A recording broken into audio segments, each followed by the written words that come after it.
تو حضرت عیسیٰ علیہ السلام کے بارے میں کتاب میں لکھا ہوا ہے قم باذن اللہ کہتے تھے تو وہ مرا ہوا جو مردار مرا ہوا ہے وہ زندہ ہو جاتا تھا۔ اسی طریقے سے دجال، کیونکہ بھائی یہ تو ڈائریکٹ ایمان پر حملہ کرے گا نا، اس وقت بہت بڑی آزمائش ہوگی۔ اور میں آپ کو بتا دوں کہ جب دجال آئے گا اس وقت اگر خدا کی قسم جو ایمان بچا لیا وہ سب سے بڑا اور مضبوط ایمان والا شمار ہوگا۔ اس کا ڈائریکٹ مقصد ہوگا ایمان چھیننا، اور وہ ایسی ایسی چیزوں کو ظاہر کرے گا کہ انسان اکثریت، یوں کہہ دیجئے اکثریت اس کے بہکاوے میں آ جائیں گے، اور جو دجال کے بہکاوے میں آیا، جو اس کو خدا کہا، وہ سمجھو جہنمی ہے۔ اللہ سے دعا ہے کہ اللہ تعالی ہم سب کی حفاظت عطا فرماوے۔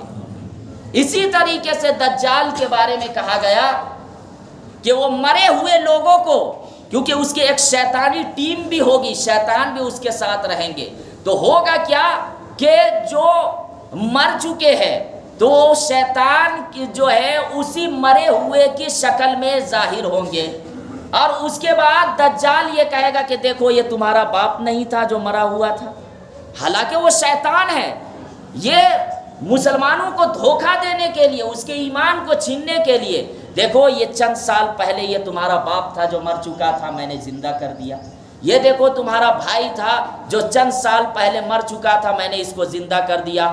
اب مجھے آقا بولو، مجھے خدا بولو۔ اب جو اس کو خدا بول دیا، اللہ حفاظت فرماوے، سمجھو کہ اس کا ایمان ختم، وہ پھر جہنمی۔ اس لیے یہ سب سے بڑا فتنہ ہوگا۔ یہ دنیا کے اندر جو ہم لوگ دیکھتے ہیں کہ ارے یہ ہو رہا ہے، وہ ہو رہا ہے، پریشانی ہے اور یہ حالات آ رہے ہیں، جب وہ چیز دیکھیں گے دجال، اللہ سے دعا کرے کہ اللہ وہ نوبت نہ کرے، وہ چیزیں نہ دکھائے، تو سب کچھ بھول جائیں گے اس کے سامنے۔ یہ جو ہم لوگ تذکرہ کرتے اخبار کے سامنے بیٹھ کر اور حالات کو، یہ اور وہ ہو رہا ہے دنیا میں، نہ جانے کتنے نقصان ہو رہے ہیں، جب وہ چیز دیکھیں گے اپنی آنکھوں سے، اور یہ ہونا ہے، یہ ہونا ہی ہونا ہے، کیونکہ اللہ کے نبی کا فرمان ہے اور یہ احادیث میں تذکرہ ہے، تو یہ ضرور ہوگا۔ اور آپ اگر اللہ کرے ہم لوگوں کی عمر ہوگی، اب یہ اللہ کے ہاتھ میں ہے، تو آپ اپنی آنکھوں سے مشاہدہ کریں گے، تو یہ ہونا ہی ہونا ہے۔ تو یہ کہا گیا کہ دجال کے ہاتھوں میں اللہ تعالیٰ ایک پاور دے دیں گے تغیرات کرنے کا، تبدیل کرنے کا، مرے ہوئے لوگوں کو زندہ کرنے کا، اور وہ ایک دھوکہ ہوگا جو ڈائریکٹ ایمان پر حملہ کیا جائے گا۔ اسی طریقے سے دجال کے بارے میں یہ کہا گیا کہ جب دجال آئے گا تو یہودی لوگ دجال کا ساتھ دیں گے۔ ہم لوگوں کی اصل لڑائی اور کسی سے نہیں ہے، ایک بات ذہن میں یاد رکھیے گا، سب سے بڑا دشمن اگر ہے تو وہ یہودی ہے، اور اللہ کے نبی صلی اللہ علیہ وسلم کا بھی سب سے بڑا دشمن تھا تو یہودی۔ دجال کا جو ساتھ دے گا وہ کون؟ یہودی لوگ دیں گے، باقی سب لوگ قریب ہو جائیں گے، بہت سے لوگ ایمان میں بھی داخل ہو جائیں گے جب حضرت عیسیٰ علیہ السلام آئیں گے۔ اپنی آنکھوں سے لوگ دیکھیں گے کہ جس کو میں خدا کا بیٹا کہہ رہا تھا وہ تو حضرت عیسیٰ علیہ السلام کہیں گے میں نے تو نہیں کہا تھا کہ مجھے خدا کا بیٹا کہو، تم لوگ کیوں خدا کا بیٹا کہہ رہے ہو، مجھے تو زندہ آسمان میں اٹھا لیا گیا تھا۔ تو حضرت عیسیٰ علیہ السلام تو آئیں گے اور ان کو اپنی آنکھوں سے جب دیکھیں گے تو سب لوگ اعتراف کر لیں گے، ایمان لے لائیں گے۔ لیکن اصل دشمنی کس سے ہوں گی؟ یہودیوں سے۔ حالانکہ جب مسلمان اور یہودیوں کے درمیان لڑائی ہوں گی تو اللہ تعالیٰ مسلمانوں کو فتح یابی نصیب فرمائیں گے۔